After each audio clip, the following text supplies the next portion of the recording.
Everybody, welcome to this first podcast of interviewing students, faculty. And today, our first guest is Mr. Hosmer. Mr. Hosmer, welcome to the show.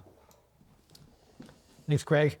So Mr. Hosmer is my dorm faculty in Langdell Hall. He's an art teacher on campus, dorm faculty, and a very interesting guy.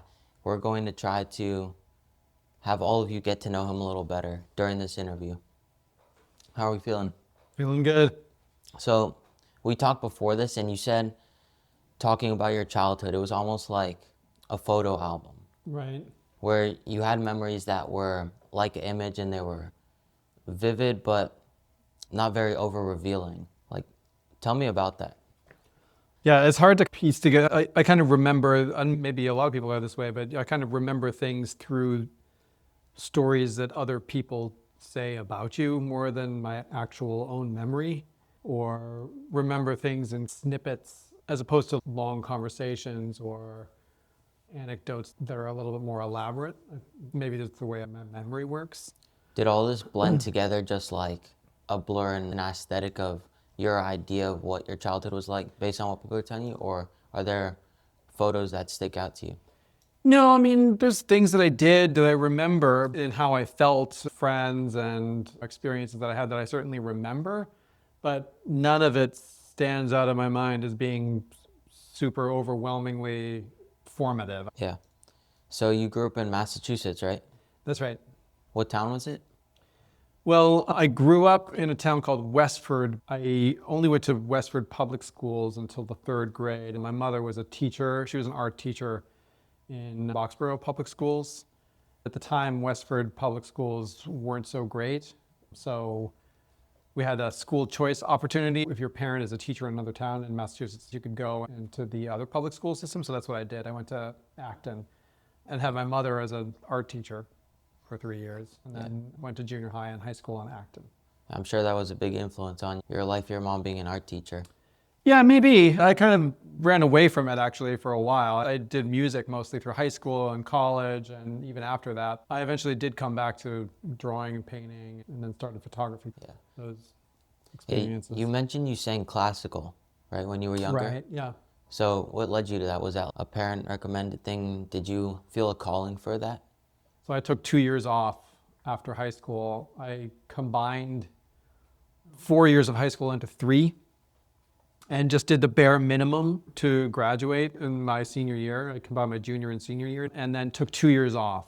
When I came back, when I auditioned at college, I only auditioned for music schools, mainly because it seemed like the thing that I should do at the time. It was something that I was confident in. So it sounds like this wasn't just like, oh, I sang when I was younger. This really shaped a view of what art is to you. How did you make that transition from singing when you were younger to the visual art that you center your life around now? Right. Well, one of the issues with classical music for me, and this is not for everyone, is that you're dealing with music that was written hundreds of years ago, multiple recordings of various performers performing the same music. So it's being performed all around the world all the time. And you have vocal coaches, you have your voice teacher, the conductor, the composer, and there's so many filters of how you should perform this, and so many people telling you how to perform it. The room for your own take on it felt so small that it felt a little stifling. I wanted to do something more freeing or a little bit more Creative. Not to say that creative interpretation of classical music is valid, it's just that I felt I was much more interested in doing whatever I wanted. It started off by returning to drawing and painting, which I did a lot of when I was a kid. And through that, I was taking photographs of people for paintings, and then I started to get into photography, moved into photography as a job. You mentioned that your early influences weren't actually what people would expect as painters. Your influences were actually like Stephen King or Tolkien or these famous writers. Oh, yeah. I don't really make artwork that is storytelling or narrative. When I was a kid, there were no phones, no internet. The most compelling activity I had at the time was reading. My parents read a lot, and exposed me to different books. I ended up getting into reading and also movies. In the 80s and 90s, there were a lot of great movies that it was kind of an event. Like it felt, when a movie came out, it didn't immediately come out on Netflix. It was like 8 months before you could see it on VHS, and you'd have to go to the video store. And then there were only 3 copies, so everyone in the town wanted those 3 copies. So it was a bigger deal, and it felt like a really big cultural moment when something like Star Wars came out, just because you had to invest in it in order to even be able to experience it. I guess that science fiction, that kind of fantasy, even now, I still enjoy it. We mentioned this briefly, but your mother seemed like she was a huge influence on your path. And how did that shape your path, especially when you mentioned that you kind of ran away from it in the beginning? What does that mean, like you ran away from it?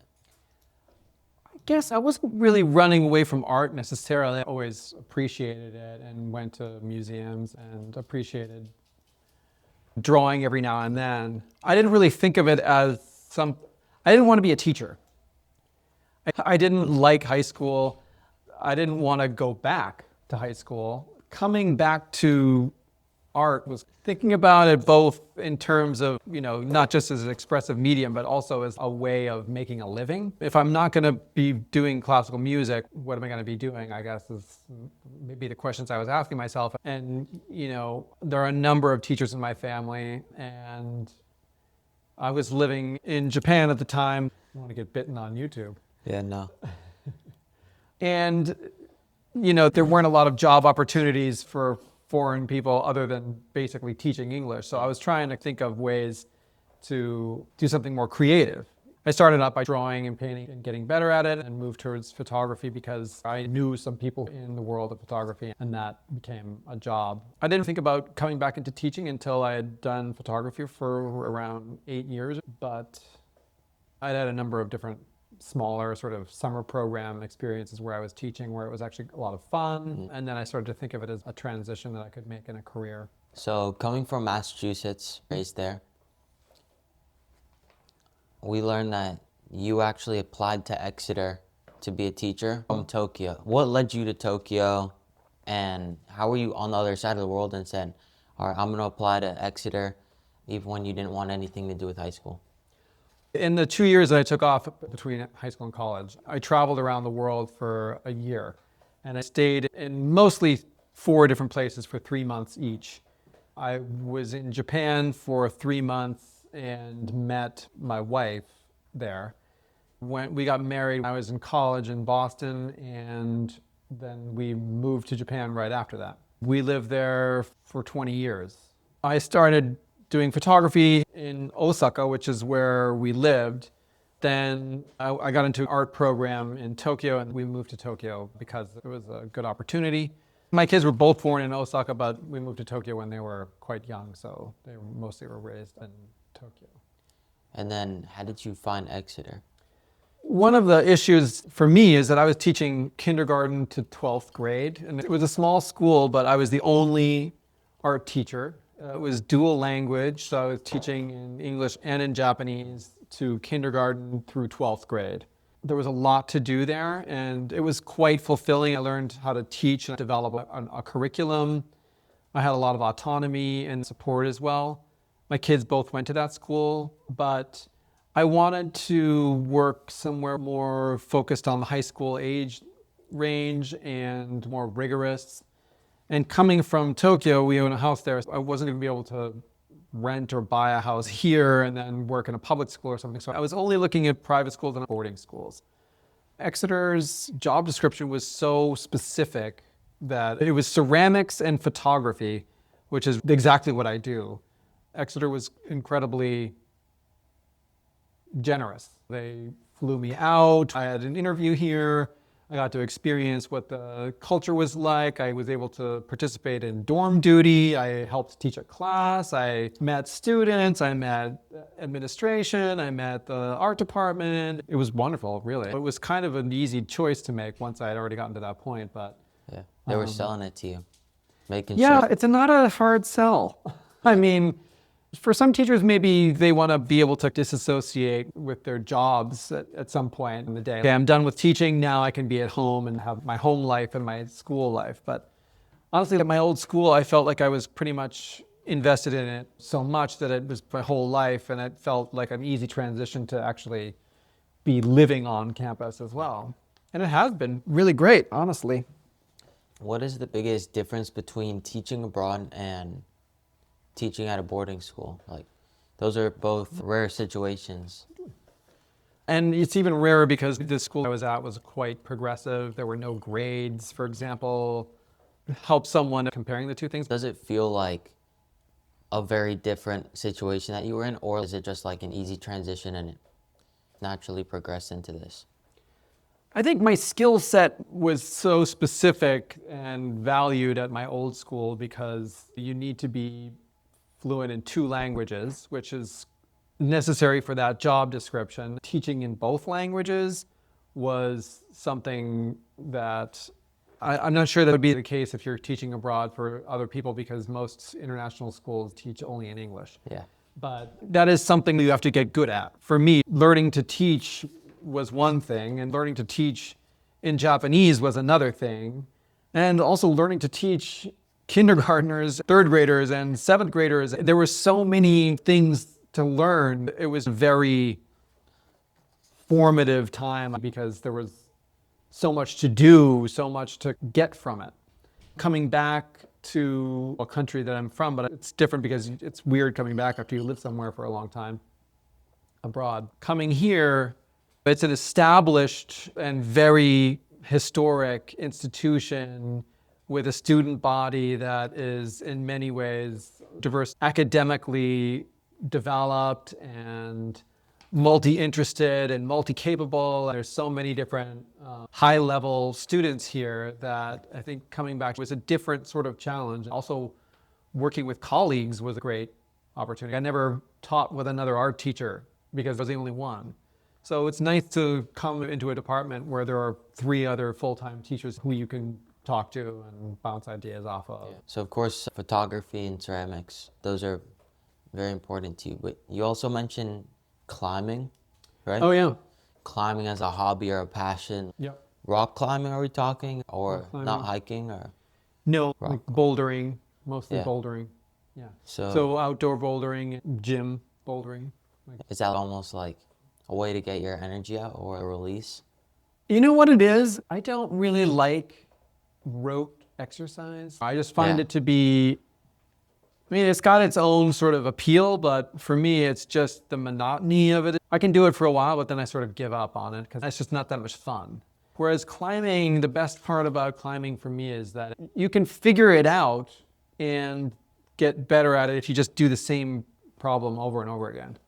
Even if you're not that strong, you can tweak some small thing and then something that seems totally impossible is all of a sudden you can do it. Just because you twisted your body in some way, or dropped your knee, or pressed harder, or I don't know. I mean, there's so many different things. And also, like, you're always climbing at your max because you're always, every problem is hard enough that you probably are going to fall off. Did you hear about that one rock climber?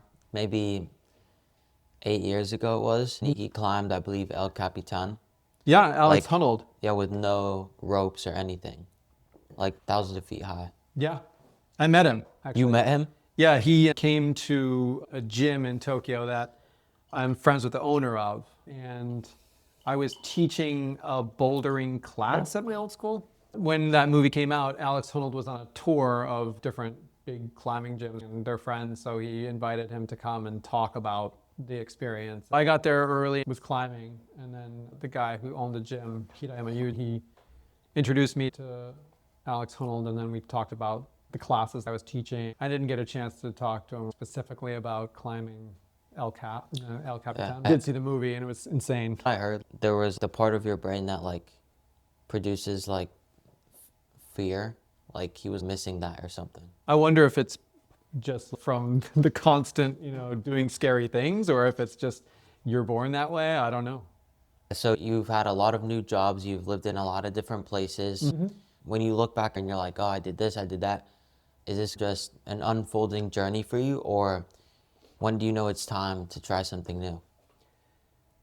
Yeah, I don't know. I was thinking about that actually yesterday. I do a lot of different things, but one regret is that I haven't focused on one thing specifically for long enough to really kind of see if I would be able to achieve some kind of recognition. I kind of stopped doing commercial photography and then transitioned to teaching. I think sometimes it's just about when you figure it out, or when you think you figured it out. And I'm sure that I actually haven't figured it out, but with photography, I feel like I could pretty much do most of the things that I need to do for this job. I've done enough work so that I know what it's like, and it didn't feel particularly new or exciting anymore, and it felt more like work. I feel like we're coming back to this weightlifting conversation. Maybe. You need some excitement, you need some fun. That's interesting how there are some people that get their job and have the same type of career their whole life, and there are other people like you who are trying new things, more creative, wanting a new challenge. I remember when I was a kid, I saw this book. I don't remember what the book was, but it was this guy who had written a checklist of all the things he wanted to do in his life. Like a bucket list. It was before I knew even what the term bucket list was, but it was hundreds of things. And he actually did most of them. And they were wild. Like jump out of an airplane. Or climb Mount Everest or something. Significant, achievement. There are not a whole lot of people who've done that. I just thought, well, that's a life. That would be a fun life to live. Someone was actually talking to me about if I have a bucket list 2 days ago. It's definitely proven that when you have your goals set and clear in your mind, your brain almost works backwards to try and get there once you envision things clearly enough. So you just kind of go in that direction without being overly intentional, just as long as you aspire to what you want to do. So yeah, maybe we both need to make some bucket lists. For me, my bucket list would be constantly changing. A bucket list that I wrote 15 years ago. I know you're young, so this isn't maybe something that you think 15 about. years. 15 years ago, you were like one. For someone like me, 15, 20 years ago, my bucket list would have been very different from whatever it is now. Well, I need to make this list and I have a goal and then I'm going to do that goal. It's more kind of like, this is what I'm interested in now. How am I going to pursue that more? Mostly it's like juggling all these different things or interests that you have and making some kind of progress. When you look at all the different versions of yourself, like the musician, the traveler, the teacher, the ceramicist, like what version shapes you the most day to day? What version of Adam Hosmer teaches you the most about who you are? I think maybe it is learning another language and living in another place, because you realize that you're not only one person, or you think the person that I thought I was when I was growing up, maybe. When you learn another language, your sense of humor changes, that new culture, and then you sort of actually just become a different person. I don't think I'm the same person if I'm speaking English or in Japanese. I think I actually become like another person, just because that's the way people are. You adjust to the culture around you, the language and the music and the people, and that kind of informs everything. If you see yourself as someone who adjusts to the people around them, that influences everything, from the kind of art that you want to make to the kind of teacher that you want to be. How different do you think you would be if you took the opposite path of your life, where you were born in Japan and then moved to the States? I don't know if it would have been actually that much different. I went to Japan when I was 18 for the first time. My kids were both born in Japan. How did you get to Japan for the first time by 18? Were you by yourself? Were you with Yeah, your family? I was by myself. There was something called an around the world ticket. Oh, I've heard of that. It was $2,000, and you could. Wait, my mom was telling me about that. Yeah, it was crazy. I haven't made any money out The of it. airlines need to get back to that. No, they're probably making money now, so they don't need to do it. But it was like you could use the same ticket as many times as you wanted in 1 year and fly around the world. I went to Alaska, Japan, Hong Kong, New Delhi, India, Germany, and then through Europe, and then back As an to 18-year-old. Boston alone. So you're right out of high school, right? You just graduated.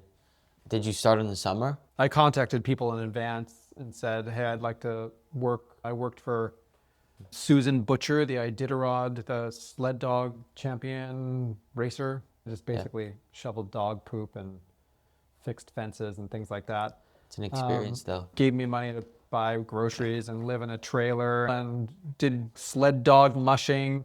I had really no interest in it. It was just like, I just want to do something and get out of Massachusetts and see what it's like other places in the world. Yeah.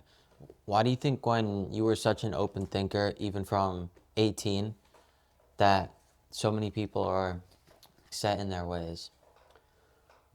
I think it's just, well, in some ways it's logical. Maybe people have a better sense of what they want to do with their lives when they're younger. I didn't, maybe it has to do with people, valuing the education they get when they're getting it, and then have a clearer goal of what they want to do, and then they want to go to a college. I didn't have that. I didn't know what I wanted to do. All I wanted to do was get out of where I was. I didn't like high school, this sort of wealthy town that it was in. I felt like it was a bubble. I didn't feel like it was representational of a world that existed elsewhere and that I honestly didn't know anything about either. Is what bothered you in this more upper class town?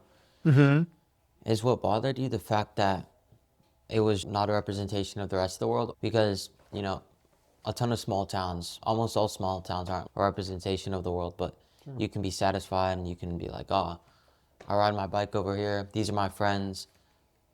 Did you not like the people, or was it just that? No, it's not that. I had a lot of friends. I did go through a moment of depression at the beginning of my junior year. I thought of high school as a popularity game or something. Once I had achieved the right friends, I was like, oh, this is still not fun.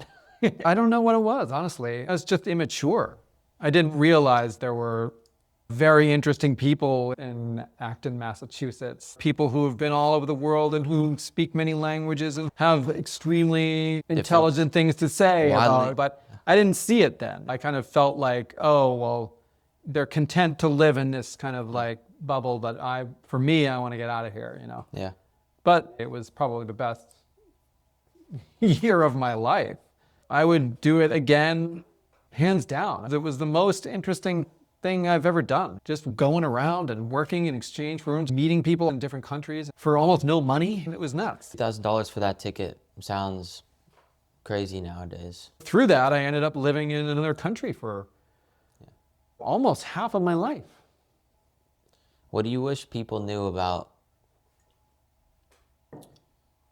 having a very familiar space like Massachusetts was for you, and just going to a fully new cultural space, a fully new language, a fully new, what do you wish knew about fully changing your whole setting? I feel like a lot of people would be hesitant to change all of that at once. Maybe that was just that you appealed to that. Maybe it wasn't. Yeah. I think it has to do with how ready you are to give up on some of the things, some of the comforts of culture, I guess. Are you able to just say, okay, I'm not going to do that this year. I don't have to worry about that part of my American identity anymore. I need to embrace this idea of living like somebody else is living, and see what that's like. And you kind of have to choose to accept that you are not in your old environment anymore, but that every environment is just as valid and worthwhile as any other. If I had been born in another country, my experience would have been different, but just understanding that all cultures are worth experiencing. And it seems a shame to only be able to understand one, but you can't really deeply experience multiple cultures and you only have one life. But I think getting the experience and living in another country and finding out what it's like to speak another language and live in another place is probably one of the most valuable things I could think of. I would recommend it to anyone. Looking back on your entire journey so far, from Tokyo to Exeter to Massachusetts to Alaska to India, is there a mindset for you that you've kept throughout, even if it's evolved through all these changes, travels that you've had, and different ways of life that you've experienced? I have a sort of default view that I tend to defer to somebody else when I'm meeting them for the first time or if I'm talking to them the first time, to gauge, with a feeling of empathy, I guess. understanding that I don't know what this person's life is like, and I can't really judge someone until I know them. I need to have a lot of empathy for them before I can know them. So that sense of empathy, and maybe there's a more precise word for it that I'm not finding right now, but I guess allows you to open up and learn something when you're in a position to be able to. Yeah, it's great that we have such an interesting, like, you have so many stories to tell, and this is just the first podcast. It's really great. Well, that's talking. great that you're doing this. I'm sure you turn one corner and you find interesting people around this campus. That's what I've found in the last few years. This is the perfect place to have conversations like these with different perspectives on campus. One final question. What is something you want your students to take from you, like a piece of advice, something to remember Mr. Hosmer with? Maybe something for their own life. I guess it's kind of corny, but whenever you look back on something, you're never going to look back on the grade you got in a class. You're going to look back on the experience of being moved to learn something that actually had relevance in your life. The more you can focus on that, the grades will come and you'll be a better person for it. And it'll make your love of learning even deeper. The learning is the thing that is so great about this place and any school. Sometimes it feels like it's a rat race to get the right grade, to get in the right college. And that's not just Exeter, that's every really ambitious student. Doing the work is one thing, doing it because you love doing it. You can also learn to do that as well. All right. Well, I Pleasure. think that's a wrap. All right. Thank you for this opportunity to have a conversation with Mr. Hosmer. I definitely know you a lot better now. All right, one experience to another. Someone should do you soon. That'd be interesting. Thank you.